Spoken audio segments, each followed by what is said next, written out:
एक इंसान पुराने से पुराने प्रोडक्ट को भी अपने स्किल्स की मदद से अच्छे प्राइस में बेच देता है। वहीं एक इंसान अच्छे से अच्छे प्रोडक्ट को भी मिनिमम प्राइस पर नहीं बेच पाता है। ऐसा क्यों होता है? यह तभी संभव हो सकता है जब आपके अंदर भी वैसा ही स्किल हो। यह इम्पॉसिबल नहीं है, सिर्फ आपकी थोड़ी सी चाहत से यह संभव हो सकता है। इसके लिए आपको मेरे साथ थोड़ा समय निकालना पड़ेगा। दोस्तों, आज मैं आपके सामने एक महत्वपूर्ण बुक की समरी लेकर आया हूं, जो लिंडा रिचर्डसन के द्वारा लिखी गई है और इसका नाम है the sales success handbook 20 lessons to open and sales close now. इस बुक में सेल्स में महारत हासिल करने के लिए एक अमूल्य रिसोर्स को प्रस्तुत किया गया है। सेलिंग एक आर्ट है या साइंस, दोनों के बारे में इस बुक में बेहतर तरीके से समझाया गया है। यह हैंडबुक एक महत्वपूर्ण गाइड के रूप में कार्य करती है, जिसमें सेल्स के 20 टेक्निक्स और लेसन्स के द्वारा आपको प्रोफेशनल सेल्स को ओपन और क्लोज करने का बेहतरीन तरीका बताया गया है। चाहे आप एक एक्सपीरियंस सेल्स प्रोफेशनल हैं या अभी आप शुरुआत कर रहे हैं, यह वीडियो आपको मजबूत कस्टमर रिलेशंस बनाने, ऑब्जेक्शंस को दूर करने और अंततः कॉन्फिडेंस के साथ डील्स को क्लोज करने के लिए सभी टूल्स और टेक्निक्स प्रदान करती है। दोस्तों, मैं संजय कुमार झा आपके सामने एक डेडिकेटेड यूट्यूब चैनल लेकर आया हूं, जिसका नाम है सेल्स सेवी। इस चैनल के माध्यम से मैं एक से बढ़कर एक सेल्स टेक्निक्स अलग अलग वीडियो के द्वारा आपके सामने लगातार लाता रहूंगा, जिसका उपयोग विश्व के बड़े बड़े महारत करते हैं और जिसके मदद से वो मैक्सिमम प्रोस्पेक्ट्स को सेल्स में कन्वर्ट कर पाते हैं। मैं आपको विश्वास दिलाता हूं कि अगर आप रोज आधा घंटा इस चैनल पर अपना कीमती समय देते रहेंगे तो बहुत ही जल्द आप अपने आप में बदलाव महसूस करना शुरू कर देंगे और रिजल्ट आपके सामने होगा। क्योंकि मैं जो भी ज्ञान आपके सामने शेयर करूंगा वो विश्व के टॉप सेल्स बुक के आधार पर होगा। अगर आपको मेरे वीडियो पसंद आए तो कृपया मेरे चैनल को सब्सक्राइब कर लें और बेल आइकन दबाएं, ताकि आपको नए वीडियो की जानकारी तुरंत मिल जाए। साथ ही अगर कोई सवाल या सुझाव देना चाहते हो तो कृपया कमेंट बॉक्स में जरूर लिखें। तो आइए इस बुक की समरी को अब हम आगे बढ़ाते हैं। Understanding the customers needs and motivations. ग्राहक की जरूरतों और प्रेरणाओं को समझना। ग्राहक की जरूरतों और प्रेरणाओं को समझना सेल्स का सबसे महत्वपूर्ण पहलुओं में से एक है। इसको समझने के लिए इसके अंदर के कुछ पॉइंट्स आपको समझना होगा, जैसे आइडेंटिफाई कस्टमर नीड्स, ग्राहक की जरूरतों को पहचाने। हम जानते हैं कि कस्टमर स्पेसिफिक नीड्स को पूरा करने या कुछ समस्याओं को हल करने के लिए खरीदारी का निर्णय लेते हैं। सेल्स पीपल यह पहचानना चाहिए कि लोगों की ये जरूरतें क्या है। इसमें अक्सर ओपन एंडेड क्वेश्चन शामिल होता है, जो ग्राहकों को उनकी स्थिति के बारे में जानकारी साझा करने के लिए प्रोत्साहित करता है। ग्राहक की प्रेरणाओं को पहचाने, रिकॉग्नाइज कस्टमर मोटिवेशंस। कुछ ग्राहक अपने स्टेटस में सुधार करने की इच्छा से प्रेरित हो सकते हैं, जबकि अन्य पैसे खर्च करने के डर से प्रेरित हो सकते हैं। इन प्रेरणाओं को समझने के बाद आपको अपने प्रोडक्ट्स या सर्विसेज को इस तरह से पेश करें जिससे ग्राहक को लगे कि आप सिर्फ प्रोडक्ट के लिए नहीं बल्कि उनकी भलाई करना चाहते हैं। Empathise with your customers. अपने ग्राहकों के साथ सहानुभूति रखें। अपने ग्राहकों के साथ सहानुभूति रखकर आप उनकी जरूरतों और प्रेरणाओं को बेहतर ढंग से समझ सकते हैं। इससे आपको उनके साथ मजबूत संबंध बनाने में मदद मिल सकती है, जिससे आपकी सेल्स बढ़ सकती है। मार्केट रिसर्च, बाजार अनुसंधान। नियमित रूप से मार्केट रिसर्च करने से आपको अपने ग्राहकों की बदलती जरूरतों और प्रेरणाओं पर नजर रखने में मदद मिल सकती है। इसमें सर्वेज, फोकस ग्रुप या इंडस्ट्री ट्रेंड को रुझानों पर अपडेट रखना शामिल हो सकता है। कस्टमर फीडबैक, ग्राहक प्रतिक्रिया। आपके कस्टमर्स का फीडबैक उनकी ज़रूरतों और प्रेरणाओं में मूल्यवान अंतर्दृष्टि प्रदान कर सकती है। इसमें कस्टमर सेटिस्फैक्शन सर्वे जैसे औपचारिक तरीके या कस्टमर रिव्यूज या सोशल मीडिया टिप्पणियों को पढ़ने जैसे अनौपचारिक तरीके शामिल हो सकता है। यूजर बायर पर्सोनास, बायर्स के व्यक्तित्व का उपयोग करें। यह मार्केट रिसर्च और आपके मौजूदा ग्राहकों के बारे में वास्तविक डेटा पर आधारित है। इससे आपके कस्टमर्स की ज़रूरतों और प्रेरणाओं को समझने में मदद मिलेगी।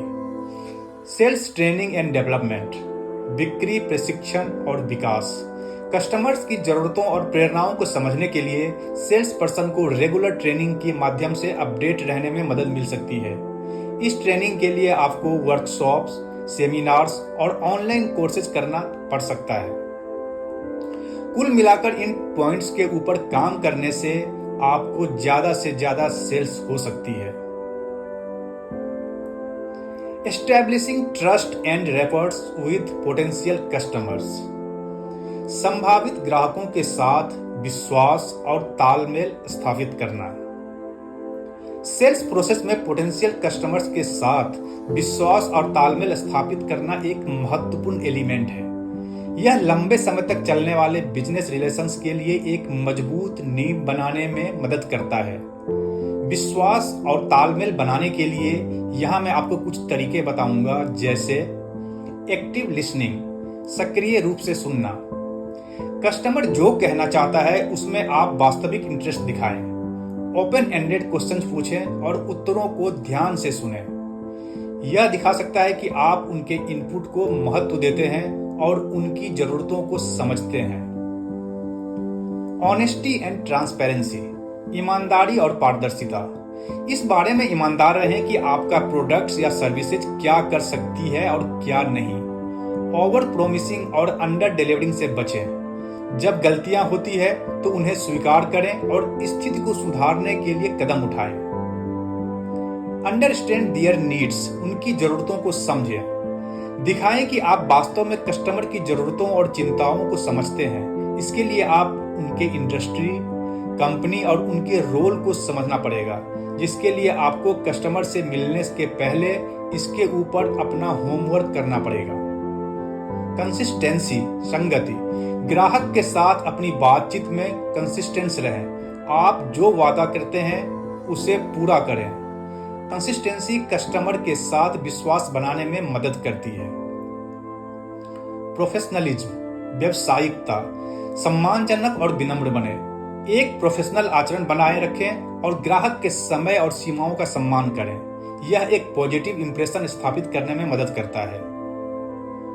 यूज सोशल प्रूफ, सामाजिक प्रमाण का उपयोग करें।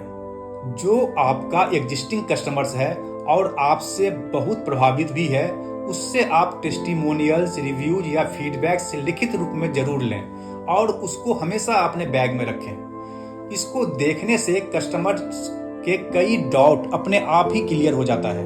यह दिखाकर आप प्रोस्पेक्ट्स को प्रभावित कर सकते हैं और उसे सेल्स में कन्वर्ट कर सकते हैं। पर्सनलाइज योर इंटरेक्शंस, अपने इंटरेक्शन को पर्सनलाइज करें। कस्टमर के बारे में उनके पर्सनल डिटेल्स याद रखें और उन्हें अपने इंटरेक्शन के दौरान उपयोग करें। यह डिटेल्स उनके बिजनेस के बारे में हो सकता है या उनके व्यक्तिगत पसंद के बारे में भी हो सकता है। बी पेशेंस, धैर्य रखें। विश्वास और तालमेल बनाने में समय लगता है। रिएक्शन में जल्दीबाजी ना करें। कस्टमर को निर्णय लेने के लिए आवश्यक समय दें और यदि वे खरीदारी नहीं करना चाहते हैं तो भी उनके निर्णय का सम्मान करें। इन रणनीतियों को लागू करके आप पोटेंशियल कस्टमर्स के साथ विश्वास और तालमेल बना सकते हैं, जिससे बिक्री करने की संभावना काफी बढ़ जाती है। Effective communication and presentation skills, प्रभावी कम्युनिकेशन और प्रेजेंटेशन स्किल्स। इफेक्टिव कम्युनिकेशन और प्रेजेंटेशन स्किल्स सेल्स के लिए बहुत ज़्यादा महत्वपूर्ण है। यहाँ कुछ प्रमुख जरूरी पहलू बताने जा रहा हूँ, जैसे क्लैरिटी एंड कंसाइसनेस, स्पष्टता और संक्षिप्तता। स्पष्ट और संक्षिप्त कम्युनिकेशन यह सुनिश्चित करने में मदद करता है कि आपका मैसेज कस्टमर को समझ में आ गया है। जटिल भाषा का उपयोग करने से बचें जो आपके दर्शकों को कंफ्यूज कर सकती है। अपने पॉइंट पर टिके रहें और अनावश्यक डिटेल से बचें। नॉन वर्बल कम्युनिकेशन, गैर मौखिक संचार। इसमें बॉडी लैंग्वेज, चेहरे के भाव और आवाज का टोन शामिल है। आंखों का संपर्क बनाए रखना, खुली बॉडी लैंग्वेज का इस्तेमाल करना और उत्साह के साथ बोलना आपके मैसेज को आगे बढ़ा सकता है। पब्लिक स्पीकिंग स्किल्स, ये प्रेजेंटेशन के लिए बहुत जरूरी है। पूरे कॉन्फिडेंस के साथ बोलें, बीच बीच में इफेक्टिव पॉजेज लें और एक डायनामिक और आकर्षक टोन का उपयोग करें। Use visual aids, visual aids का उपयोग। विजुअल एड जैसे स्लाइड, ग्राफ, चार्ट और वीडियो आपके पॉइंट्स को अधिक प्रभावी ढंग से समझाने में मदद कर सकता है। प्रिपरेशन एंड प्रैक्टिस, तैयारी और अभ्यास। अपने प्रोडक्ट को अच्छे तरीके से समझ लें। आप जो प्रोडक्ट के बारे में बता रहे हैं उससे आप जितने अधिक परिचित होंगे उतने ही अधिक कॉन्फिडेंस के साथ आप उसे कस्टमर के सामने प्रेजेंट कर पाएंगे। इसके लिए आपके प्रेजेंटेशन से पहले कई बार प्रैक्टिस करने की जरूरत पड़ सकती है। स्टोरी टेलिंग, कहानी सुनाना। कहानियां कस्टमर्स को इमोशनल लेवल पर बांधे रखती है। इससे आप कॉम्प्लेक्स टॉपिक्स को इंटरेस्टिंग और मेमोरेबल बना सकते हैं। अपनी प्रेजेंटेशन के दौरान छोटे छोटे इंटरेस्टिंग और रिलेटेड कहानियों को जरूर शामिल करें। हैंडलिंग क्वेश्चंस, सवालों को संभालना। अपने कस्टमर्स के सवालों के जवाब देने के लिए आप तैयार रहें। अगर आपको कोई जवाब नहीं पता है तो उसे स्वीकार करना ठीक है, बस उन्हें एश्योर करें कि आप इसका उत्तर जल्दी ही बता देंगे। वैसे कस्टमर्स के क्वेश्चन का जवाब ना देना आपके लिए निगेटिव भी हो सकता है। याद रखें, इफेक्टिव कम्युनिकेशन एक स्किल है जो सिर्फ प्रैक्टिस से ही बेहतर हो सकता है। इन स्किल्स का सम्मान करते रहें और सुधार के अवसरों की तलाश करें। टेक्निक्स फॉर ओवरकमिंग ऑब्जेक्शंस, आपत्तियों पर काबू पाने की तकनीक। सेल्स में ऑब्जेक्शंस, हेजिटेशंस या डाउट्स का होना तय है जो एक पोटेंशियल कस्टमर के पास आपके प्रोडक्ट या सर्विसेज को खरीदने के बारे में होता है। डील को बनाए रखने के लिए इन्हें प्रभावी ढंग से संभालना महत्वपूर्ण है। ऑब्जेक्शंस पर काबू पाने के लिए मैं यहाँ कुछ टेक्निक्स बताने जा रहा हूँ, जैसे एंटीसिपेट ऑब्जेक्शंस, आपत्तियों का अनुमान लगाएं। इससे पहले कि आप किसी पोटेंशियल कस्टमर के पास जाएं, उससे पहले उनके ऑब्जेक्शंस का अनुमान लगाने की कोशिश करें जो आपके प्रोडक्ट या सर्विसेज के बारे में हो सकता है। पिछले कस्टमर्स के ऑब्जेक्शन के आधार पर आप अपनी तैयारी कर सकते हैं। Listen fully to the objection, आपत्ति को पूरी तरह से सुने। जब कस्टमर अपना ऑब्जेक्शन बता रहा हो तो उन्हें बीच में ना टोके। जवाब देने से पहले उन्हें अपने विचार पूरे करने दें, फिर जवाब दें। ऑब्जेक्शन क्वेश्चंस, प्रश्न आपत्ति। ऑब्जेक्शन को पूरी तरह से समझने के लिए प्रोबिंग क्वेश्चंस पूछें। यह उन अंतर्निहित मुद्दों या चिंताओं को उजागर करने में मदद करता है जिन्हें ग्राहक ने शुरू में व्यक्त नहीं किया था।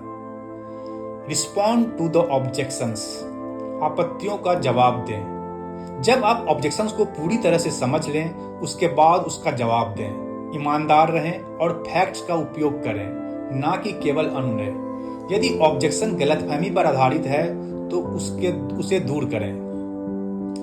Confirm you have overcome the objections, पुष्टि करें कि आपने आपत्ति पर काबू पा लिया है। ऑब्जेक्शंस को दूर करने के बाद कस्टमर से पूछें कि क्या आपने उनकी डाउट को दूर कर दिया है। यह सुनिश्चित करता है कि वे आपकी उत्तर से संतुष्ट हैं और उन्हें अब किसी भी तरह का संदेह नहीं है। अगर संदेह है तो उसके लिए एविडेंस दिखाएं। रीडायरेक्ट द ऑब्जेक्शन, आपत्ति को पुनर्निर्देशित करें। यदि आप किसी ऑब्जेक्शन को सीधे दूर नहीं कर सकते हैं तो उसे रीडायरेक्ट करने का प्रयास करें। उदाहरण के लिए, यदि कोई ग्राहक प्राइस पर ऑब्जेक्शन करता है तो आप अपने प्रोडक्ट या सर्विसेज की खासियत के बारे में बताएं कि यह दूसरे प्रोडक्ट से अलग क्यों है, इसी कारण से इसका प्राइस थोड़ा ज्यादा है। रिफ्रेम द ऑब्जेक्शन, आपत्ति को फिर से तैयार करें। कभी कभी ऑब्जेक्शंस एक ऐसे पर्सपेक्टिव पर आधारित होती है जिसे एडजस्ट किया जा सकता है। उदाहरण के लिए, यदि कोई कस्टमर कहता है मेरे पास इसका उपयोग करने के लिए समय नहीं है, तो आप यह बताकर इसे फिर से फ्रेम कर सकते हैं कि आपका प्रोडक्ट या सर्विसेज लंबे समय में उनका समय कैसे बचा सकती है। Use the feel felt found technique. Feel felt found तकनीक का उपयोग करें। इस तकनीक में एक कहानी बताना शामिल है कि किसी और को उसी तरह का ऑब्जेक्शन कुछ दिन पहले हुआ था और आपके प्रोडक्ट या सर्विस का उपयोग करने के बाद उसका सारा प्रॉब्लम और डाउट खत्म हो गया था। इससे कस्टमर को अपने ऑब्जेक्शन के ऊपर एक नई रोशनी में देखने में मदद मिल सकती है। याद रखें, ऑब्जेक्शंस अक्सर छिपे हुए अवसर होते हैं। वे आपको अपने कस्टमर को अधिक जानकारी और आश्वासन प्रदान करने का मौका देता है। ऑब्जेक्शंस को प्रभावी ढंग से संभालना सेल्स में एक महत्वपूर्ण स्किल्स माना जाता है। अगर ऑब्जेक्शन ही ना हो तो इसका अक्सर मतलब यह होता है कि उसे आपका प्रोडक्ट खरीदने में कोई इंटरेस्ट नहीं है। How to close a sale effectively. बिक्री को प्रभावी ढंग से कैसे क्लोज करें। सेल्स को इफेक्टिव तरीके से क्लोज करना सेल्स प्रोसेस में एक महत्वपूर्ण स्किल्स है। इसके लिए मैं यहाँ कुछ इफेक्टिव प्रोसेस बताने जा रहा हूँ, जैसे बिल्ड ट्रस्ट एंड रिलेशंस। विश्वास और संबंध बनाएं। इससे पहले कि आप किसी सेल को क्लोज करने का प्रयास करें, उससे पहले यह आवश्यक है कि आपने पोटेंशियल कस्टमर के साथ एक मजबूत संबंध बनाया हो। इसमें उनकी जरूरतों को समझना, सहानुभूति प्रदर्शित करना और वैल्यू प्रदान करना शामिल है। Address objections. सेल्स प्रोसेस के दौरान हो सकता है कि कस्टमर आपके सामने अलग अलग ऑब्जेक्शंस या चिंताओं को व्यक्त किया हो। इससे पहले कि आप किसी सेल को इफेक्टिव तरीके से क्लोज कर सकें, आपको यह सुनिश्चित करना होगा कि आपने कस्टमर के सारे ऑब्जेक्शन को संतुष्टि के साथ समाधान किया है। Summarise the value proposition. मूल्य प्रस्ताव को सारांशित करें। अपने प्रोडक्ट और सर्विसेज के लाभों को यह हाईलाइट करते हुए दोहराएं कि यह कस्टमर की स्पेसिफिक नीड्स को कैसे पूरा करता है। सुनिश्चित करें कि यह पर्सनलाइज है और कस्टमर की स्थिति के बारे में आपने जो सीखा है उससे सीधे जुड़ा हुआ है। Ask for the sale. बिक्री के लिए पूछें। कई बार हमें लगता है कि यह सेल अब क्लोज हो गया है, लेकिन कई सेल्स पीपल को यह कदम उठाने में हेजिटेशन होता है। ऑब्जेक्शंस हैंडल करने के बाद सीधे सेल के लिए पूछें। आप कुछ ऐसा कह सकते हैं, क्या अब हम इस प्रपोजल को आगे बढ़ा सकते हैं, या क्या अब पेपर वर्क शुरू कर दें। Assume the close. बंद मान लें। एक अन्य तकनीक यह मान लेना है कि सेल अब क्लोज हो चुकी है और नेक्स्ट स्टेप के लिए आगे बढ़ें, जैसे डिलीवरी, इम्प्लीमेंटेशन या पेमेंट टर्म्स पर चर्चा करना। इससे कस्टमर को सेल के लिए सहमत होना अधिक स्वाभाविक लग सकता है। Use a trial close. Trial close का उपयोग करें। फाइनल क्लोज से पहले ग्राहक के खड़े होने की स्थिति का पता लगाने के लिए क्लोज टू ट्रायल का उपयोग करें। उदाहरण के लिए आप कह सकते हैं, यदि हम आपकी समय सीमा के भीतर प्रोडक्ट डिलीवर कर सकते हैं तो क्या आप आगे बढ़ने के लिए तैयार होंगे। Offer a choice. एक विकल्प की पेशकश करें।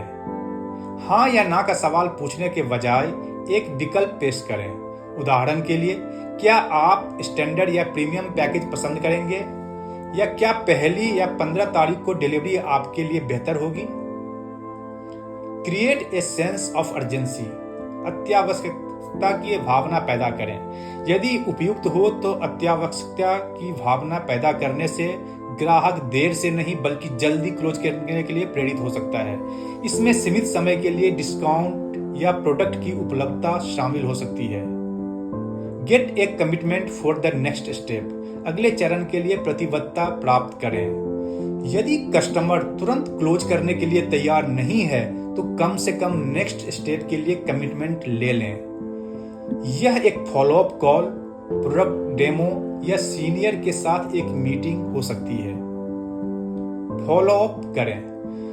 यदि सेल तुरंत क्लोज नहीं होती है तो फॉलोअप करना ना भूलें। कभी कभी कस्टमर्स को सोचने के लिए समय चाहिए या किसी और से अप्रूवल की आवश्यकता होती है, इसीलिए बातचीत जारी रखें। याद रखें, हर एक कस्टमर और प्रत्येक सेल का सिचुएशन अलग अलग होता है, इसीलिए बताए गए सभी पॉइंट्स को सिचुएशन के हिसाब से ही यूज करें। सबसे महत्वपूर्ण बात यह सुनिश्चित करना है कि कस्टमर सेल्स प्रोसेस के दौरान आपके बताए गए पॉइंट्स के वैल्यूज को समझे। The importance of follow up after a sale. बिक्री के बाद फॉलो अप का महत्व। सेल के बाद फॉलोअप के महत्व को कम करके नहीं आंका जा सकता है। यह सेल्स प्रोसेस में एक महत्वपूर्ण कदम है जो कस्टमर्स की संतुष्टि सुनिश्चित करता है, रिश्तों को मजबूत करता है और भविष्य के अवसरों के द्वार खोलता है। फॉलोअप करके सेल्स प्रोफेशनल कस्टमर की सफलता के लिए अपना कमिटमेंट दिखाता है, किसी भी खरीद के बाद की चिंताओं या मुद्दों को संबोधित करता है और वैल्यूएबल फीडबैक्स इकट्ठा करता है। यह सक्रिय दृष्टिकोण न केवल कस्टमर के विश्वास को मजबूत करता है, बल्कि अप सेलिंग, क्रॉस सेलिंग और रेफरल के लिए मार्ग प्रशस्त करता है। सेल्स के बाद फॉलोअप कई कारणों से महत्वपूर्ण होता है। कस्टमर सेटिस्फैक्शन, ग्राहक संतुष्टि। फॉलोअप यह सुनिश्चित कर सकता है कि कस्टमर अपनी खरीदारी से संतुष्ट है कि नहीं। आप सेल्स के बाद किसी भी तरह के प्रॉब्लम्स का समाधान कर सकते हैं और सुनिश्चित कर सकते हैं कि प्रोडक्ट या सर्विसेज में आगे भी कोई प्रॉब्लम नहीं आएगी। बिल्ड स्ट्रॉन्ग रिलेशनशिप्स, मजबूत रिश्ते बनाना। फॉलोअप से कस्टमर के साथ अच्छे रिलेशंस में मदद मिलती है। इससे आप विश्वास और तालमेल को भी बढ़ा सकते हैं। इनकरेज रिपीट बिजनेस, दोहराए जाने वाले व्यवसाय को प्रोत्साहित करें। सेटिस्फाइड कस्टमर का फिर से खरीदारी करने की अधिक संभावना होती है।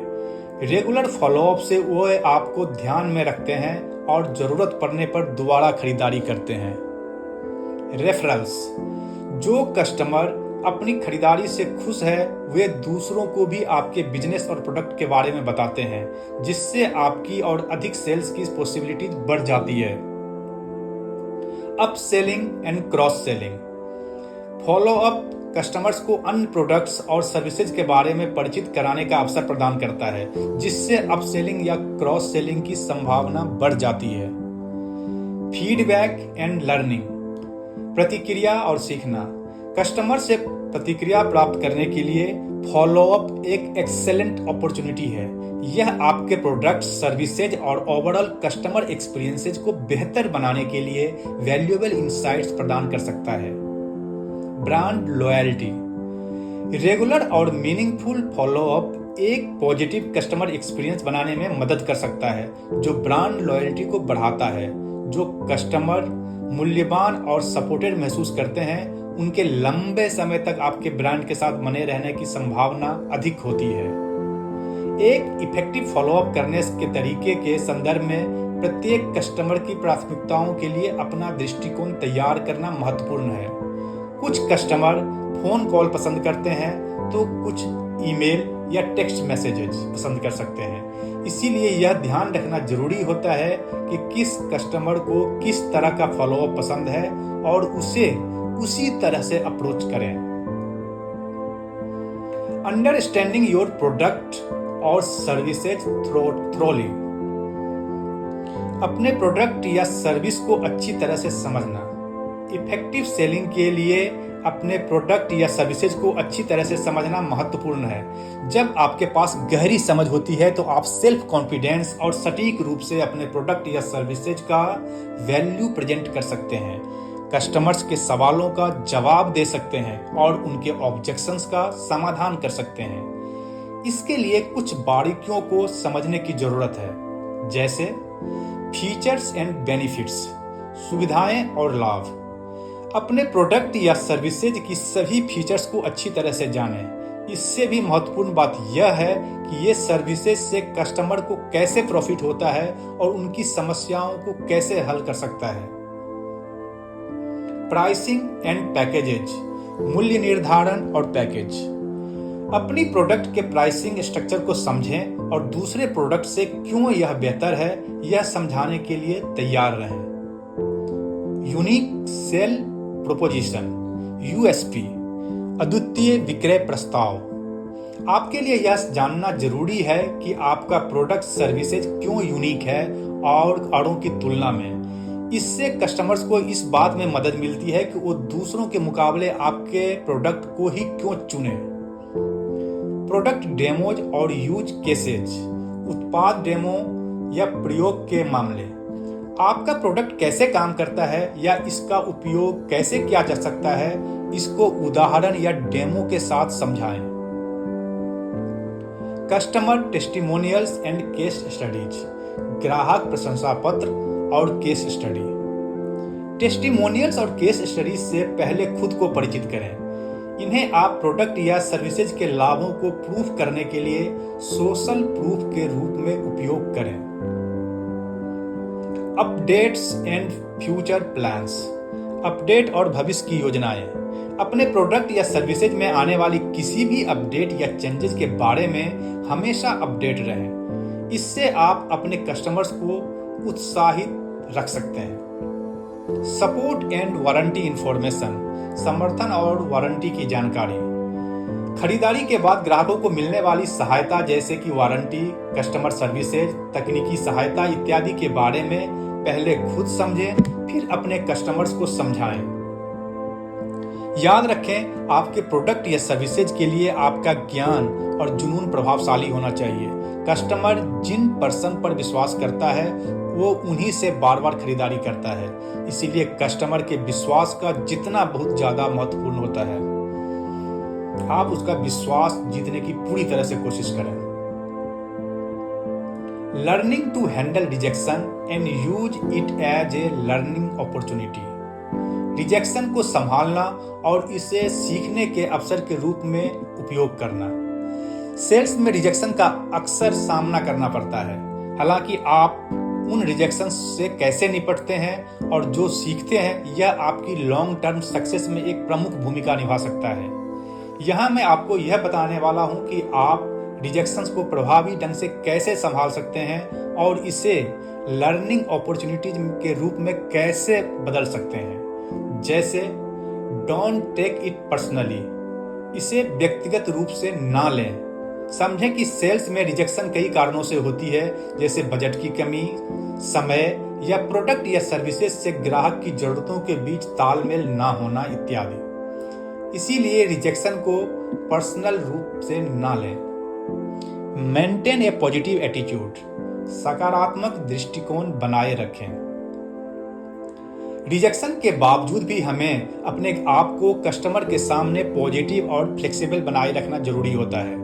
याद रखें कि हर नहीं आपको हाँ के लिए एक कदम और नजदीक लाता है। रिफ्लेक्ट ऑन द एक्सपीरियंस, अनुभव पर चिंतन करें। रिजेक्शन पर विचार करने के लिए समय निकालें। आप अलग अलग तरीके से क्या कर सकते थे? क्या आप प्रोडक्ट या सर्विसेज को अलग तरीके से प्रस्तुत कर सकते थे? क्या आपने ग्राहक की जरूरतों को पूरी तरह से नहीं समझा? इन पहलुओं पर विचार करने से आपको वैल्यूएबल इंसाइट्स मिल सकती है। आस्क फॉर फीडबैक्स, प्रतिक्रिया के लिए पूछें। यदि संभव हो तो कस्टमर से फीडबैक के लिए जरूर पूछें। उनका इनपुट्स आपको वैल्यूएबल इंसाइट्स प्रदान कर सकता है कि आप अपने सेल्स के दृष्टिकोण को कैसे सुधार सकते हैं। प्रेरित रहे, स्टे मोटिवेटेड। रिजेक्शन निराशाजनक हो सकती है, लेकिन लगातार मोटिवेटेड बने रहना महत्वपूर्ण है। अपना टारगेट निर्धारित करें, अपनी सफलताओं का जश्न मनाएं और याद रखें कि रिजेक्शन सेल्स प्रोसेस का एक सामान्य हिस्सा है। प्रैक्टिस सेल्फ केयर, स्व देखभाल का अभ्यास करें। रिजेक्शन को संभालना तनावपूर्ण हो सकता है, इसीलिए अपने मानसिक स्वास्थ्य का ध्यान रखना आवश्यक है। इसके लिए जॉब से कुछ समय के लिए ब्रेक लेना, माइंडफुलनेस या मेडिटेशन का अभ्यास करना, नियमित व्यायाम करना इत्यादि आपके लिए अच्छा रहेगा। प्रोफेशनल डेवलपमेंट, व्यावसायिक विकास। कंटिन्यूअस लर्निंग और प्रोफेशनल डेवलपमेंट के माध्यम से अपने सेल्स स्किल्स को आप रेगुलर अपडेट करें। इसके लिए आपको समय समय पर सेल्स ट्रेनिंग अटेंड करना, सेल्स बुक्स पढ़ना और इंडस्ट्री ट्रेंड से अपडेट रहना शामिल हो सकता है। याद रखें, सबसे सफल सेल्स पर्सन अक्सर वे होते हैं जिन्होंने अपने कैरियर में कई रिजेक्शंस का सामना किया है और उन पर काबू पाया है। Time management and prioritising task effectively. समय प्रबंधन और कार्यों को प्रभावी ढंग से प्राथमिकता देना। टाइम मैनेजमेंट और कार्यों को प्राथमिकता देना प्रभावी ढंग से किसी के लिए भी महत्वपूर्ण स्किल्स है, विशेष रूप से सेल्स में जहां आपको अक्सर एक साथ कई कार्यों को करना पड़ता है। यहां मैं आपको टाइम मैनेज के लिए कुछ प्रभावी टेक्निक्स बताने जा रहा हूं, जैसे सेट क्लियर गोल्स। स्पष्ट लक्ष्य निर्धारित करें कि आपको डेली, वीकली और मंथली लक्ष्य आपकी प्राथमिकताओं को मंथली रूप से क्या हासिल करना है। स्पष्ट लक्ष्य आपकी प्राथमिकताओं को निर्देशित करने में मदद कर सकता है। प्रायोरिटाइज टास्क्स, कार्यों को प्राथमिकता दें। सभी कार्यों को समान नहीं बनाया जाता है। आइजनहावर मैट्रिक्स जैसी प्राथमिकता प्रणाली को उपयोग करें, जो कार्यों को उनकी तत्कालिकता और महत्व के आधार पर 4 श्रेणियों में बांटता है, जैसे महत्वपूर्ण और जरूरी कार्य, महत्वपूर्ण लेकिन जरूरी काम नहीं, अत्यावश्यक लेकिन महत्वपूर्ण काम नहीं, ना तो अत्यावश्यक और ना ही महत्वपूर्ण काम। टाइम ब्लॉकिंग, अपने दिन के दौरान विभिन्न गतिविधियों के लिए स्पेसिफिक टाइम स्लॉट्स एलोकेट करें। इसमें prospecting, follow-ups, meetings, administrative task और ब्रेक्स भी शामिल हो सकता है। Use tools and apps, tools और एप्स का उपयोग करें। ऐसे कई प्रोडक्टिविटी और टाइम मैनेजमेंट टूल्स और एप्स उपलब्ध हैं जो आपको ऑर्गेनाइज रहने में मदद कर सकता है। इसमें calendar apps, project management tools, to do list apps और ऐसे बहुत सारे एप्स शामिल हो सकता है। डेलीगेट एंड आउटसोर्स, प्रतिनिधि और आउटसोर्स। यदि संभव हो तो ऐसे कार्यों को आउटसोर्स करें जिससे आपके समय का अच्छा उपयोग नहीं होता है या आपका उस काम में एक्सपर्टाइज नहीं है। इससे आपको हायर प्रायोरिटी टास्क पर अपना ध्यान केंद्रित करने के लिए अधिक से अधिक समय मिल सकता है। लिमिट डिस्ट्रैक्शंस, विकर्षणों को सीमित करें। अपने वर्किंग डे में जितना हो सके डिस्ट्रैक्शंस को कम करें। Game, social media, web series मुख्य है जिसमें ज्यादा से ज्यादा डिस्ट्रैक्शन होता है। टेक ब्रेक्स, ब्रेक लें। यह उल्टा लग सकता है, लेकिन नियमित ब्रेक लेने से वास्तव में आपकी प्रोडक्शन में सुधार होता है। छोटे ब्रेक आपको रिचार्ज करने और बर्नआउट से बचने में मदद कर सकता है। लर्न टू से नो, ना कहना सीखें। अपनी सीमाओं को समझना और आवश्यक होने पर ना कहना महत्वपूर्ण है। बहुत अधिक कार्य करने से कार्य की गुणवत्ता खराब हो सकती है और थकान भी हो सकती है। कंटिन्यूअस इंप्रूवमेंट, निरंतर सुधार। यह देखने के लिए कि क्या काम कर रहा है और क्या नहीं। नियमित रूप से अपनी प्रोडक्टिविटी और टाइम मैनेजमेंट रणनीतियों की समीक्षा करें। याद रखें, इफेक्टिव टाइम मैनेजमेंट और टास्क प्रायोरिटाइजेशन एक ऐसा स्किल है जिसे विकसित होने में समय लगता है। विभिन्न रणनीतियों के साथ इसका प्रयोग करें और खोजें कि आपके लिए सबसे अच्छा क्या है। बिल्डिंग ए रोबस्ट सेल्स पाइपलाइन, एक मजबूत सेल्स पाइपलाइन का निर्माण लगातार सेल्स सक्सेस के लिए एक रोबस्ट सेल्स पाइपलाइन है। यह आपको एक क्लियर ओवरव्यू देता है कि बाइंग प्रोसेस में विभिन्न संभावनाएं कहां हैं। यह मैं यहाँ बताने जा रहा हूं कि आप रोबस्ट सेल्स पाइपलाइन कैसे बना सकते हैं। डिफाइन योर सेल्स प्रोसेस, अपनी बिक्री प्रक्रिया को परिभाषित करें। सेल्स पाइपलाइन बनाने में पहला कदम आपकी सेल्स प्रोसेस के स्टेप को डिफाइन करना है। यह आमतौर पर लीड जनरेशन के साथ शुरू होता है और initial contact, qualification, proposal, negotiation और फाइनली क्लोजिंग जैसे स्टेप से गुजरता है। आइडेंटिफाई योर आइडियल कस्टमर, अपने आदर्श ग्राहक की पहचान करें। अपने टारगेट मार्केट और आइडियल कस्टमर प्रोफाइल को स्पष्ट रूप से डिफाइन करें। वास्तव में यह जानना कि आप किसे टारगेट कर रहे हैं आपके सेल्स एफर्ट्स और लीड जनरेशन को अधिक प्रभावी बनाने में मदद कर सकता है। लीड जनरेशन उत्पन्न करने के लिए विभिन्न मेथड्स का उपयोग करें। इसमें कंटेंट मार्केटिंग, एसईओ और सोशल मीडिया जैसे इनबाउंड मार्केटिंग रणनीतियों के साथ साथ कोल्ड कॉलिंग और ईमेल आउटरीच जैसी आउटबाउंड रणनीतियां शामिल हो सकती है। क्वालिफाइड लीड्स, योग्य लीड्स। सभी लीड्स पीछा करने लायक नहीं है।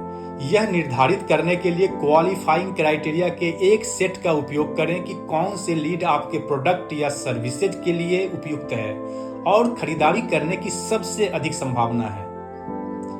Follow up and nurture leads. Follow up और पोषण लीड्स। नियमित रूप से अपनी पाइपलाइन में लीड्स को नर्चर करें और उन्हें बहुमूल्य जानकारी और रिसोर्सेस प्रदान करें। यह रिलेशन बनाने में मदद करता है और आपके प्रोस्पेक्ट को आपके बिजनेस से जोड़े रखता है। Track and analyse.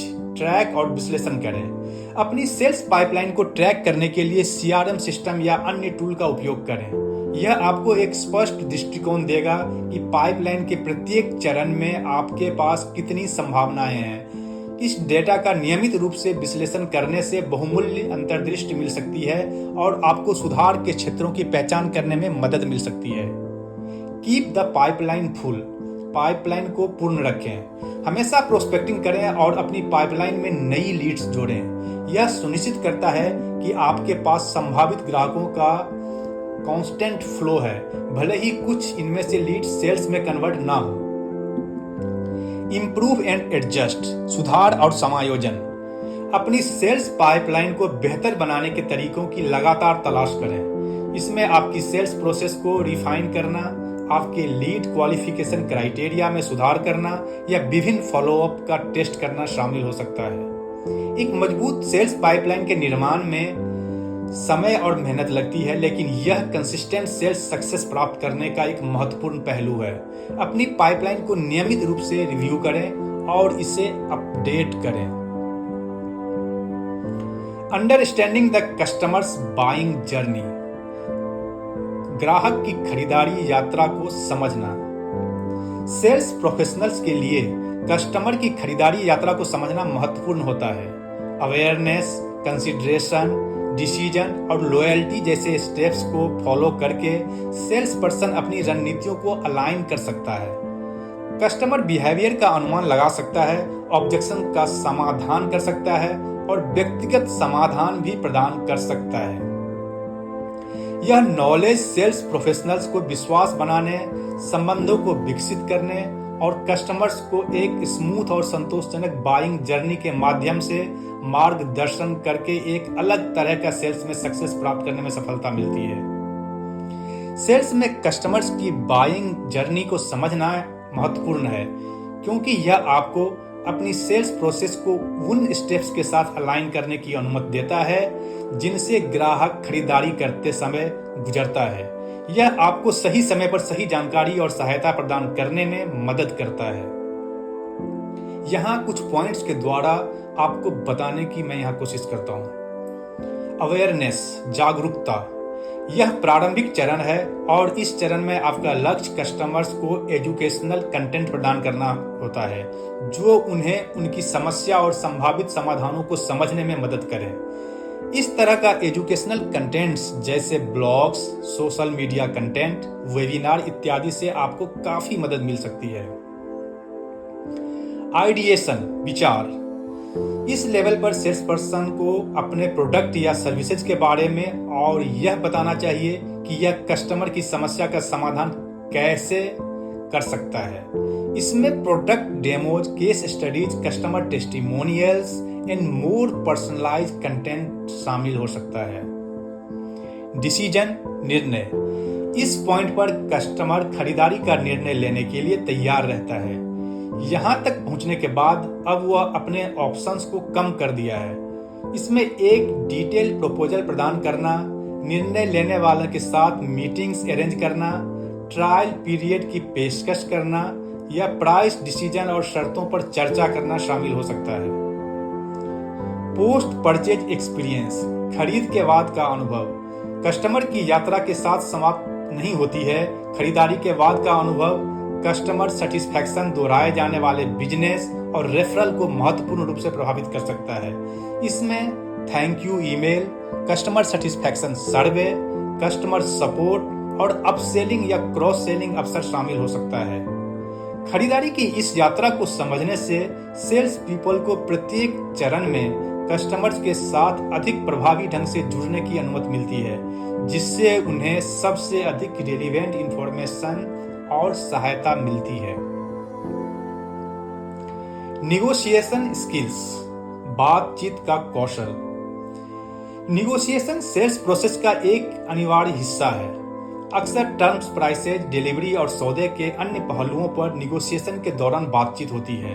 निगोशिएशन करने के लिए यहाँ मैं कई महत्वपूर्ण टेक्निक्स बताने जा रहा हूँ, जैसे प्रिपरेशन, तैयारी।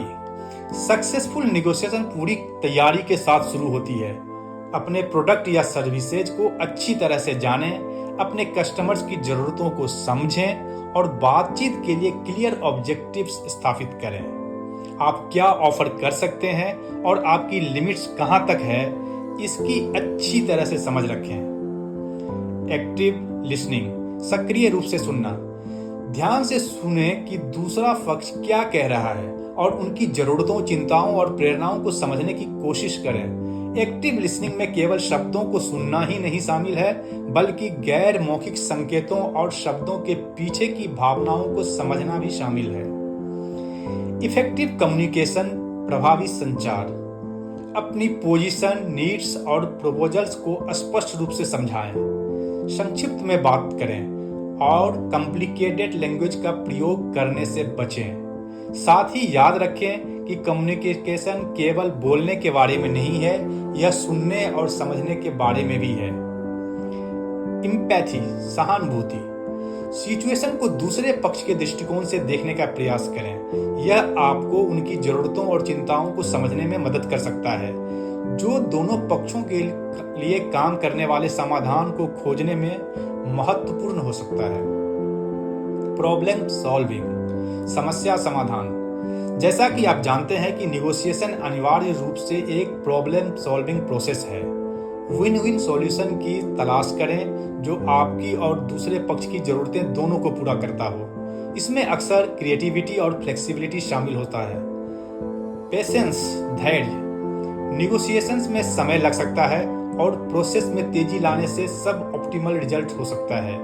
धैर्य रखें और दूसरे पक्ष को अपने ऑफर्स पर विचार करने का समय दें। रिसाइलेंस, लचीलापन। बातचीत चुनौतीपूर्ण और तनावपूर्ण हो सकती है, इसीलिए फ्लेक्सिबल बने रहें, अपनी भावनाओं पर काबू रखें और अपने उद्देश्यों पर केंद्रित रहें। डिसीजन मेकिंग, निर्णय लेना। निगोशिएशन की प्रक्रिया के दौरान डिसीजंस लेने के लिए तैयार रहें, लेकिन स्पॉट पर निर्णय लेने के लिए दबाव महसूस ना करें। अपने ऑप्शंस पर विचार करने या दूसरों से परामर्श करने के लिए समय निकालना ठीक हो सकता है। क्लोजिंग द डील, डील को क्लोज करना।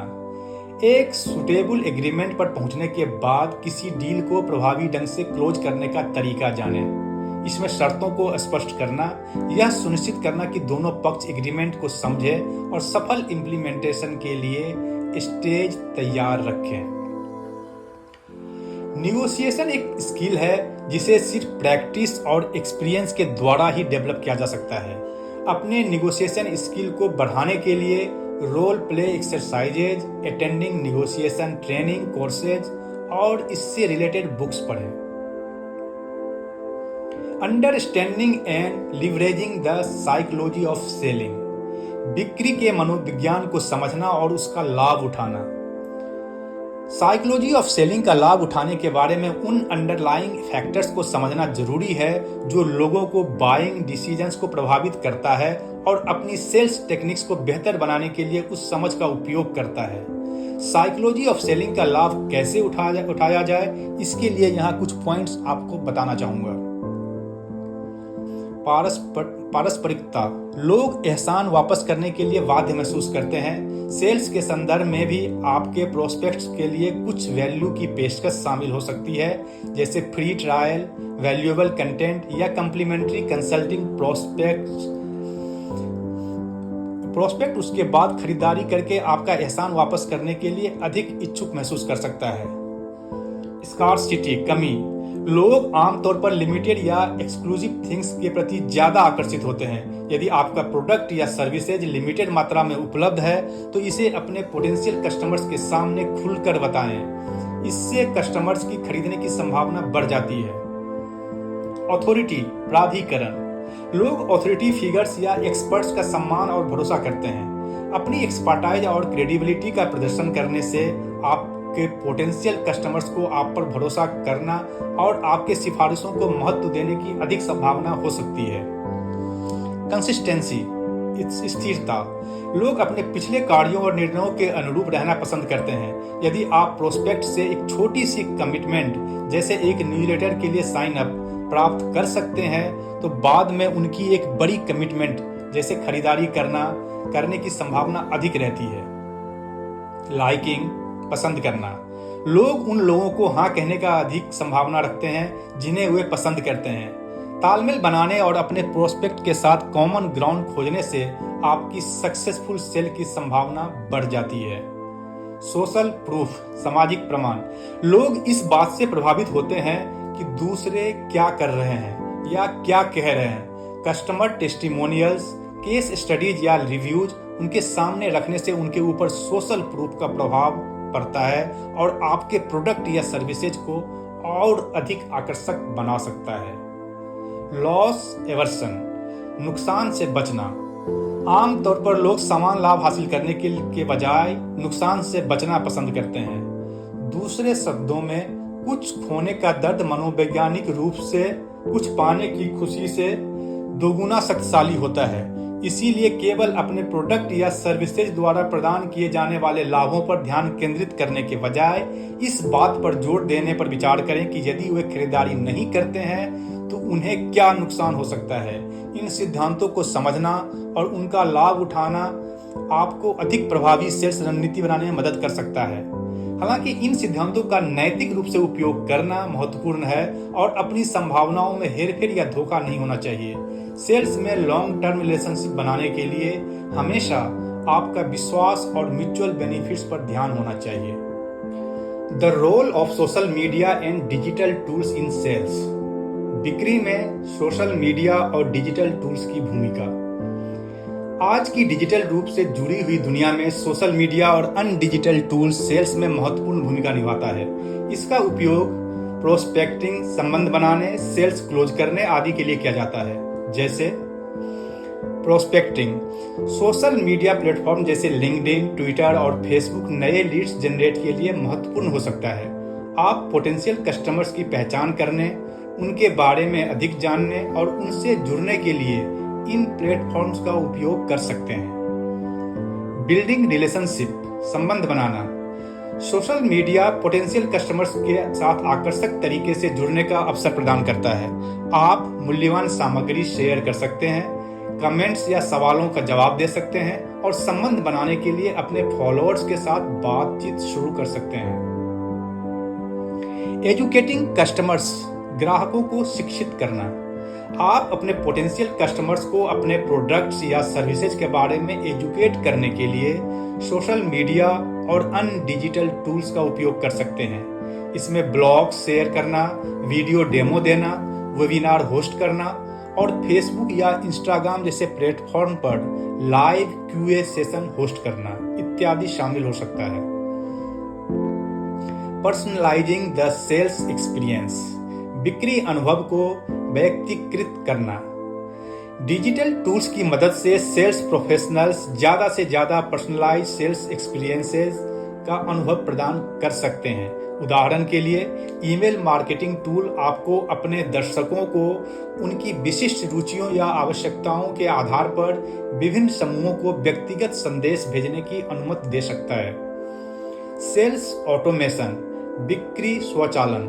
ऐसे कई डिजिटल टूल्स मार्केट में उपलब्ध हैं जो सेल्स प्रोसेस के कुछ पार्ट्स को ऑटोमेट करने में मदद कर सकता है और आपका ज़्यादा से ज़्यादा समय बचा सकता है, जिसका उपयोग आप अपने महत्वपूर्ण कार्यों के लिए कर सकते हैं। इसमें email marketing, CRM system, scheduling tool और अन्य कई टूल्स मार्केट में फ्री या पेड के रूप में अवेलेबल है।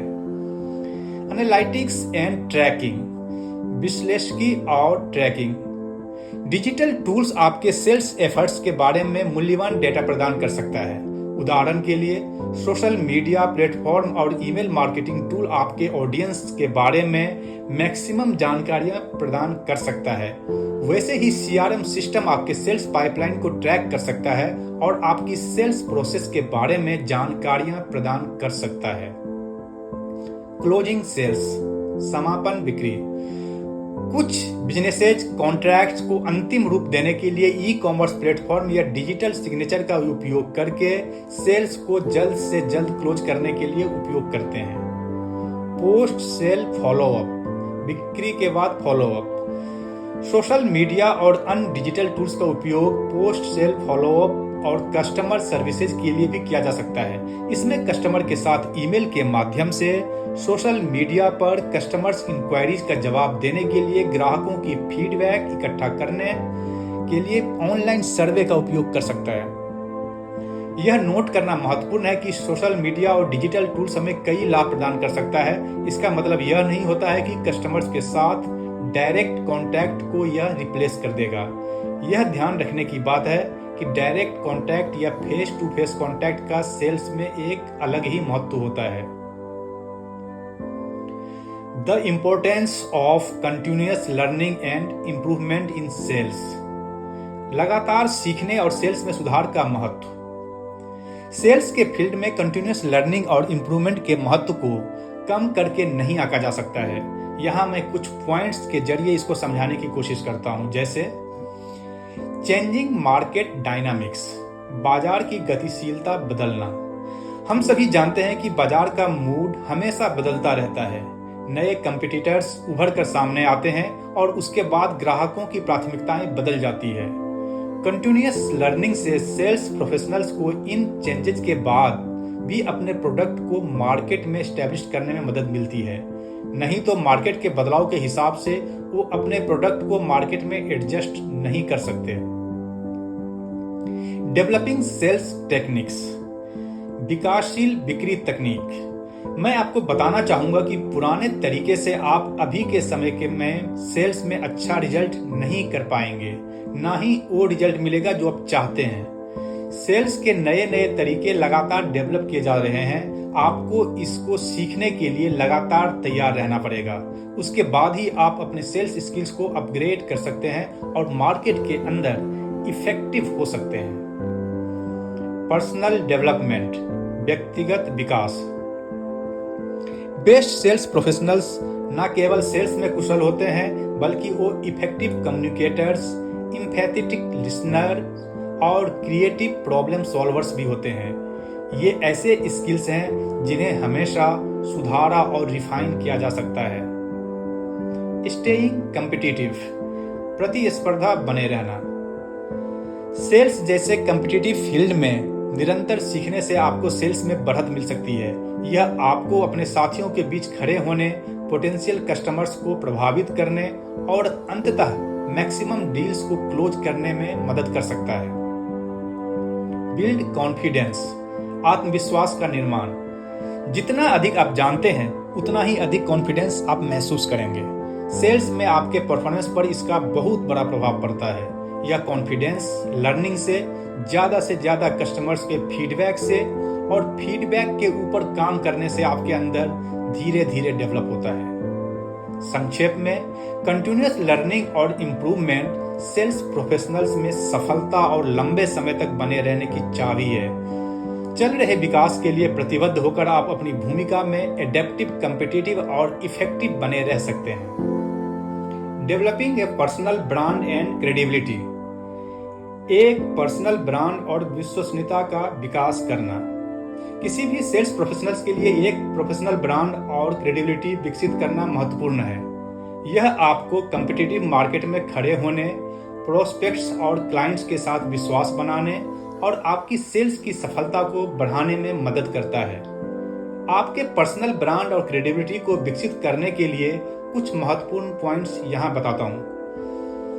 Identify your unique value proposition, अपने अद्वितीय मूल्य प्रस्ताव को पहचानें। आपको यह देखना है कि आपके अंदर ऐसा क्या है जो दूसरे सेल्स प्रोफेशनल्स से आपको अलग करता है। आप कौन सी यूनिक स्किल्स, अनुभव या दृष्टिकोण अपने अंदर लाते हैं? अपने आप को पहचाने कि क्या आपको यूनिक बनाता है और इसे अपने पर्सनल ब्रांड के फाउंडेशन के रूप में उपयोग करें। Define your personal brand. अपने व्यक्तिगत ब्रांड को परिभाषित करें। इस बात पर विचार करें कि कोई दूसरा आपको किस तरह से कंसीडर करे। आप क्या महत्वपूर्ण संदेश देना चाहते हैं? वे कौन से वैल्यूज और सिद्धांत है जो आपका मार्गदर्शन करता है? अपने पर्सनल ब्रांड को डिफाइन करने से आपको एक क्लियर डायरेक्शन मिलता है और आपके सभी इंटरेक्शन में कंसिस्टेंसी इंश्योर करने में मदद मिलती है। Build your online presence. अपनी ऑनलाइन उपस्थिति बनाएं।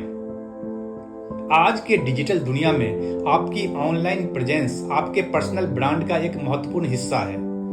सुनिश्चित करें कि आपके सोशल मीडिया प्रोफाइल, वेबसाइट और अन्य ऑनलाइन प्लेटफॉर्म आपके ऑनलाइन प्रेजेंस को दर्शाते हैं। इसमें न केवल आप अपने बारे में कहते हैं, बल्कि आपके द्वारा साझा की जाने वाली कंटेंट और दूसरे के साथ जुड़ने का तरीका भी शामिल है।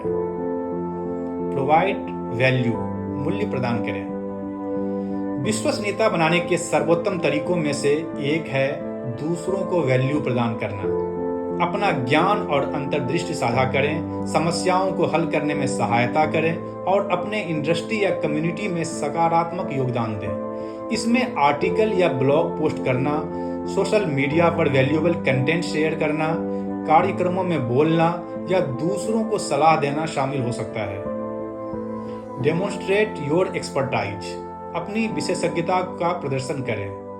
आपको यह दिखाना चाहिए कि आप अपने फील्ड के जानकार और सक्षम हैं। इसमें केस स्टडीज या सक्सेस स्टोरीज को शेयर करना, सर्टिफिकेशन या एडवांस ट्रेनिंग प्राप्त करना या अपना अनुभव साझा करना शामिल हो सकता है। Be authentic. प्रामाणिक बने। एक मजबूत पर्सनल ब्रांड बनाने के लिए प्रामाणिकता महत्वपूर्ण है। आप जो हैं उसके प्रति सच्चे रहें। अपने अनुभव और दृष्टिकोण शेयर करें और ऐसा व्यक्ति बनने की कोशिश ना करें जो आप नहीं हैं।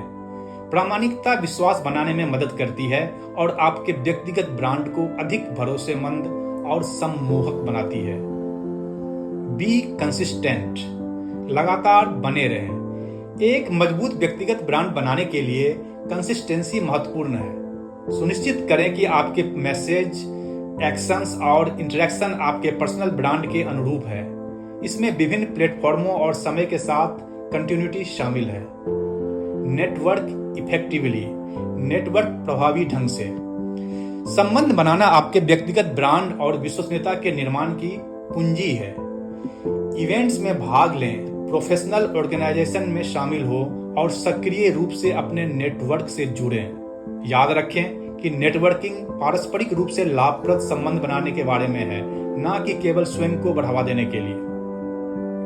एक व्यक्तिगत ब्रांड और विश्वसनीयता विकसित करना एक लंबी अवधि की प्रक्रिया है।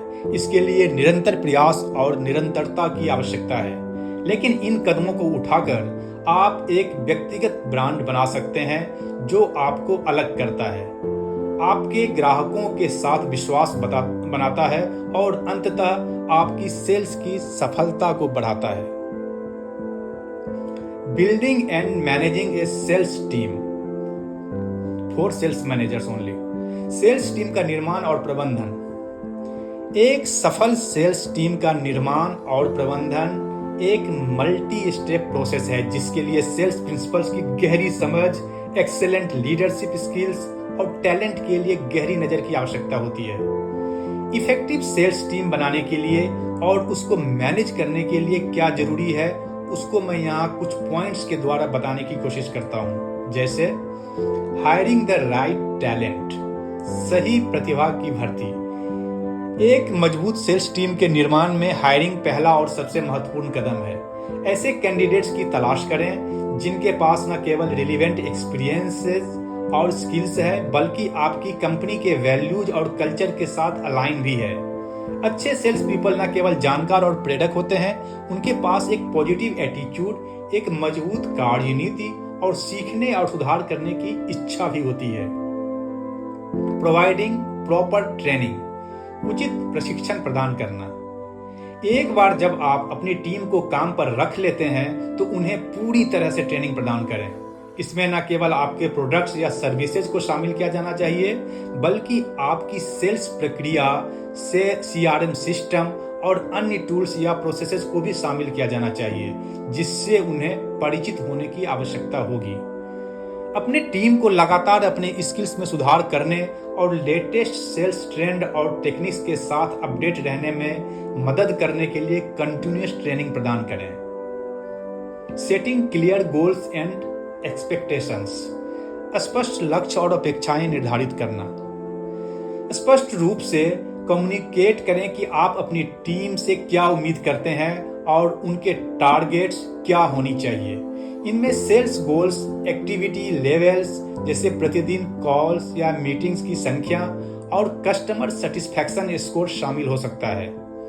सुनिश्चित करें कि आपकी टीम समझती है कि उनके परफॉर्मेंस को कैसे मेजरमेंट किया जाएगा और सफल होने के लिए उन्हें क्या करना होगा।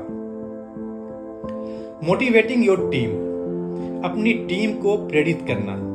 सेल्स एक चुनौती से भरा फील्ड हो सकता है और इसके लिए अपनी टीम को मोटिवेट रखना महत्वपूर्ण है। इसमें बोनस या कमीशन जैसे प्रोत्साहन प्रोवाइड करना, अच्छे प्रदर्शन को एक्नॉलेज करना और रिवार्ड देना और एक पॉजिटिव और सपोर्टिव वर्क एनवायरनमेंट बनाना शामिल हो सकता है। Providing regular feedback and coaching, नियमित प्रतिक्रिया और कोचिंग प्रदान करना। अपनी टीम के सदस्यों से उनके परफॉर्मेंस के ऊपर फीडबैक देने और गाइडेंस और सपोर्ट प्रदान करने के लिए नियमित रूप से मिलें। इसमें उनके गोल्स की दिशा में उनकी प्रोग्रेस पर चर्चा करना, इम्प्रूवमेंट एरिया की पहचान करना और पॉसिबल सॉल्यूशंस की खोज करना शामिल है। बिल्डिंग ए टीम कल्चर, एक टीम संस्कृति का निर्माण। एक मजबूत टीम कल्चर का निर्माण मनोबल और प्रदर्शन को बेहतर बनाने में मदद करता है। टीम के सदस्यों को एक दूसरे का समर्थन करने और सीखने के लिए प्रोत्साहित करें। टीम की अचीवमेंट्स का जश्न मनाएं और काम के बाहर भी अच्छे संबंध बनाएं। मॉनिटरिंग एंड एडजस्टमेंट्स, निगरानी और समायोजन। अपनी टीम के प्रदर्शन की कंटिन्यूअसली मॉनिटर करें और आवश्यकतानुसार एडजस्टमेंट्स करें। इसमें गोल्स को एडजस्ट करना, सेल्स रणनीतियों को बदलना और एडिशनल ट्रेनिंग या सपोर्ट प्रदान करना शामिल है। याद रखें कि सेल्स टीम को मैनेज करना एक बार का कार्य नहीं है, बल्कि एक ऑनगोइंग प्रोसेस है। लीडिंग बाय एग्जाम्पल, उदाहरण के आधार पर आगे बढ़ना। एक सेल्स मैनेजर के रूप में आपकी टीम मार्गदर्शन और प्रेरणा के लिए आपकी ओर देखेगी। उन्हें दिखाएं कि गुड सेलिंग कैसे दिखती है। उन वैल्यूज और वर्क एथिक्स को अपनाएं जो आप उनमें देखना चाहते हैं और जब उन्हें इसकी आवश्यकता हो तो हमेशा उनका समर्थन करने के लिए मौजूद रहें। याद रखें, प्रत्येक सेल्स टीम यूनिक है और जो एक टीम के लिए काम करता है वह दूसरे के लिए काम नहीं कर सकता है। हमेशा अपनी टीम से ओपन फीडबैक के लिए पूछते रहें और आवश्यकतानुसार अपनी मैनेजमेंट स्टाइल और रणनीतियों को एडजस्ट करने के लिए हमेशा तैयार रहें। Leveraging customer testimonials and referrals, ग्राहक प्रशंसा पत्र और रेफरल का लाभ उठाना। सेल्स प्रोसेस में कस्टमर टेस्टिमोनियल्स और रेफरल पावरफुल टूल्स होता है। वे सोशल प्रूफ के सिद्धांत का लाभ उठाते हैं। विश्वसनीयता और विश्वास बनाने के लिए लोग वही करते हैं जो दूसरे कर रहे हैं। आगे मैं यह बताने जा रहा हूं कि सेल्स प्रोसेस का प्रभावी ढंग से लाभ कैसे उठाया जाए, जैसे कलेक्टिंग टेस्टिमोनियल्स एंड रेफरल्स, प्रशंसा पत्र और रेफरल एकत्रित करना। सबसे पहले आपको सक्रिय रूप से टेस्टिमोनियल्स और रेफरल्स इकट्ठा करने की आवश्यकता है। टेस्टिमोनियल्स के लिए आप संतुष्ट ग्राहकों से पूछ सकते हैं कि क्या वे अपने अनुभव के बारे में एक बयान देने के इच्छुक होंगे। स्पेसिफिक और डिटेल टेस्टिमोनियल्स का एम रखें जो आपके प्रोडक्ट या और सर्विसेज द्वारा प्रदान किए जाने वाले वैल्यूज के बारे में बात करते हैं। शोइंग टेस्टिमोनियल्स, प्रशंसा पत्र दिखाना। टेस्टिमोनियल्स इकट्ठा करने के बाद उन्हें अपनी मार्केटिंग मटेरियल्स में उपयोग करें। इसमें आपकी website, social media profile, brochures, email, presentation इत्यादि हो सकता है। याद रखें, इसका एम पोटेंशियल कस्टमर्स को आश्वस्त करना है कि दूसरों को आपके प्रोडक्ट या सर्विसेज के साथ पॉजिटिव एक्सपीरियंसेस रहा है। यूजिंग रेफरल का उपयोग करना। जब आप एक रेफरल प्राप्त करते हैं तो तुरंत और प्रोफेशनल रूप से उसका यूज करें। उस व्यक्ति का उल्लेख करना सुनिश्चित करें जिसने आपको प्रोस्पेक्ट रेफर किया है। यह तुरंत विश्वास स्थापित करने में मदद कर सकता है। यदि आपका रेफरल प्रोग्राम इंसेंटिव प्रदान करता है तो उसे भी तुरंत कंप्लीट करें। वीडियो टेस्टिमोनियल्स, वीडियो प्रशंसा पत्र। रिटेन टेस्टिमोनियल्स की तुलना में वीडियो टेस्टिमोनियल्स और भी अधिक प्रभावशाली होता है क्योंकि यह पोटेंशियल कस्टमर्स को सीधे आपके सेटिस्फाइड कस्टमर को देखने और सुनने की अनुमति देता है। यदि आपके कस्टमर्स इंटरेस्टेड है तो वीडियो टेस्टिमोनियल्स कैप्चर करने पर विचार करें। Case studies. Case study depth testimonial है जो बताता है कि आपके प्रोडक्ट या सर्विसेज ने कस्टमर्स की समस्या का समाधान करने में कैसे मदद की है। यह हाईली इफेक्टिव हो सकता है, स्पेशली कम्प्लेक्स और हाई वैल्यू प्रोडक्ट्स के लिए। Social media reviews, social media समीक्षाएं। अपने कस्टमर्स को फेसबुक, गूगल या इंडस्ट्री स्पेसिफिक रिव्यू साइट्स जैसे सोशल मीडिया प्लेटफॉर्म पर रिव्यूज लिखने के लिए प्रोत्साहित करें। पॉजिटिव ऑनलाइन रिव्यूज आपके बिजनेसेस की प्रतिष्ठा में उल्लेखनीय सुधार कर सकती है। अंत में कस्टमर टेस्टिमोनियल्स और रेफरल्स आपके प्रोडक्ट या सर्विसेज को चुनने के लिए सोशल प्रूफ्स प्रदान कर सकता है, विश्वास बना सकता है और प्रोस्पेक्ट्स को प्रभावित कर सकता है। सक्रिय रूप से इन टूल्स की खोज और लाभ उठाकर आप अपनी सेल्स और मार्केटिंग एफर्ट्स को बढ़ा सकते हैं। Understanding different sales methodologies and when to use them. बिक्री के विभिन्न तरीकों को समझना और उनका उपयोग कब करना है। सेल्स के प्रिंसिपल्स, मेथड्स और टेक्निक्स के बेस के आधार पर सेल्स के लिए विशिष्ट दृष्टिकोण है। सेल्स के कई मेथड्स हैं जो वर्षों से विकसित की गई है। प्रत्येक विभिन्न प्रकार के सेल्स एनवायरनमेंट और कस्टमर नीड्स के अनुकूल है। इसका उपयोग कब करना है, इसको कुछ पॉइंट्स के माध्यम से मैं यहाँ समझाने की कोशिश करता हूँ। सॉल्यूशन सेलिंग, समाधान बेचना। यह मेथड कस्टमर की जरूरतों पर फोकस करता है और किसी स्पेसिफिक प्रॉब्लम के समाधान के रूप में आपके प्रोडक्ट या सर्विसेज को स्थापित करने का प्रयास करता है। कॉम्प्लेक्स प्रोडक्ट्स या सर्विसेज को बेचते समय इस दृष्टिकोण का उपयोग करें जहां कस्टमर संभावित लाभों को पूरी तरह से नहीं समझ सकता है। Spin selling. स्पिन उन 4 प्रकार के प्रश्नों का एक संक्षिप्त रूप है जिन्हें सेल्स पर्सन को पोटेंशियल कस्टमर से पूछना चाहिए। स्पिन में यहाँ S का मतलब सिचुएशन, P का मतलब प्रॉब्लम, I का मतलब इम्प्लीकेशन और N का मतलब नीड पे ऑफ होता है। B2B संदर्भ में उच्च मूल्य वाले ऑफर बेचते समय इस दृष्टिकोण का उपयोग करें जहां कस्टमर के लिए बिजनेस की गहरी समझ आवश्यक है। The challenger sale. इस दृष्टिकोण में सेल्स पर्सन का एम प्रोस्पेक्ट की सोच को चुनौती देना और उन्हें अपना बिजनेस चलाने या किसी विशिष्ट मुद्दे को संभालने के बेहतर तरीके से शिक्षित करना है। इनोवेटिव और डिसरप्टिव सॉल्यूशन बेचते समय इस मेथड का उपयोग करें जिसके लिए कस्टमर को अपनी करंट प्रैक्टिसेज को बदलने की आवश्यकता हो सकती है।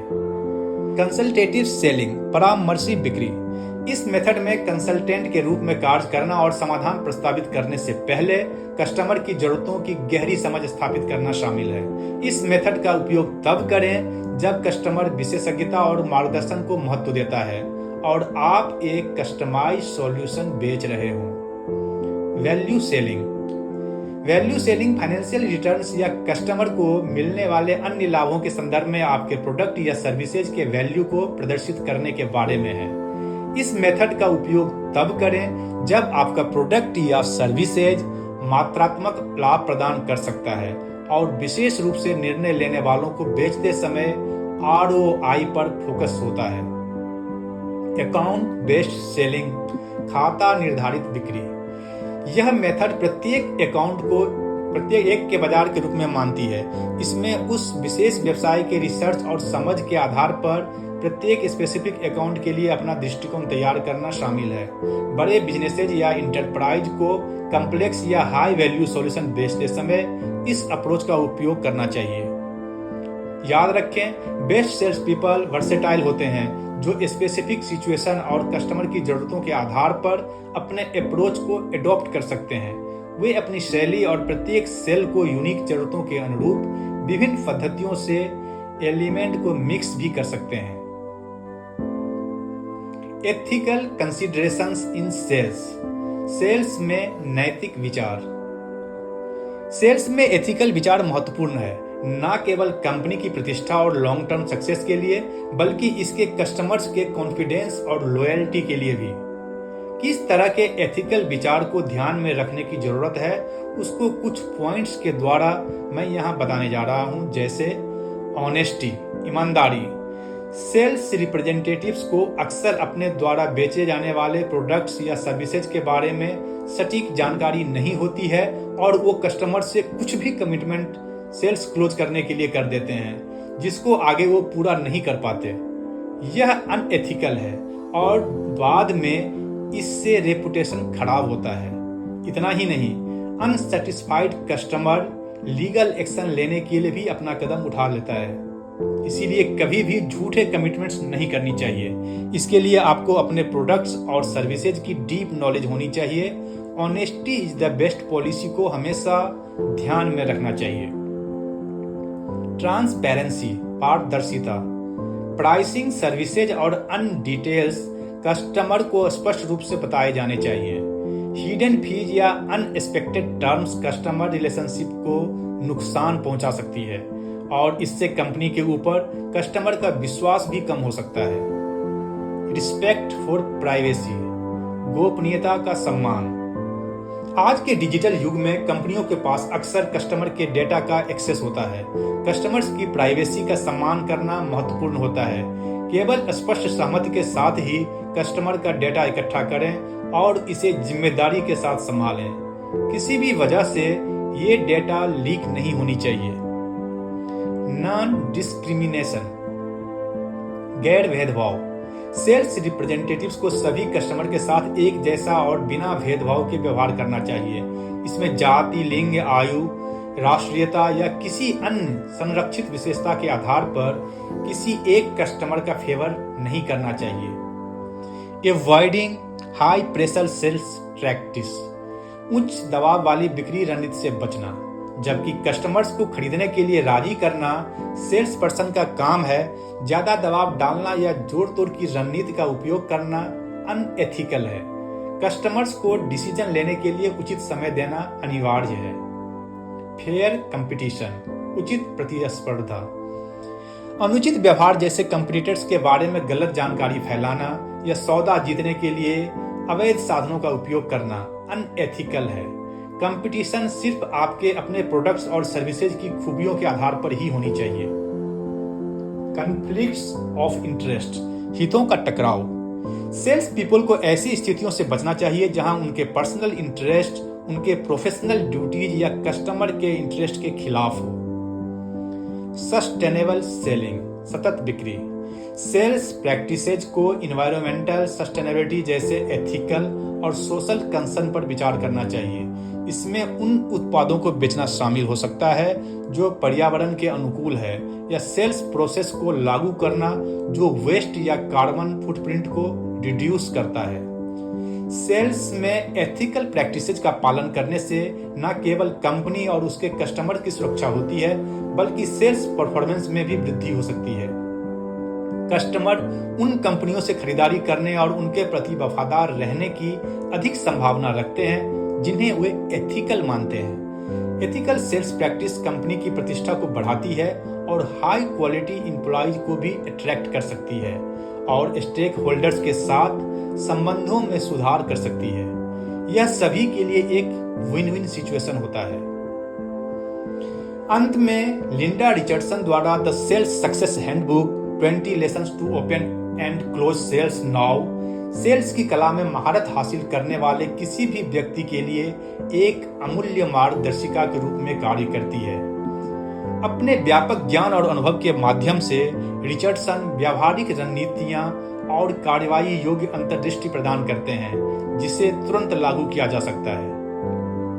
दोस्तों, मैं आशा करता हूं कि इस बुक की समरी आपको जरूर पसंद आई होगी और अगर एक बार में पूरी तरह से समझ में ना आए तो प्लीज दोबारा देख लें। ऐसे ही एक से बढ़कर एक सेल्स एक्सपर्ट टेक्निक्स आपके सामने लगातार मैं लाता रहूंगा। इसीलिए इस वीडियो को लाइक करें, फॉरवर्ड करें और अभी तक अगर मेरा चैनल सब्सक्राइब नहीं किया है तो प्लीज अभी कर लें।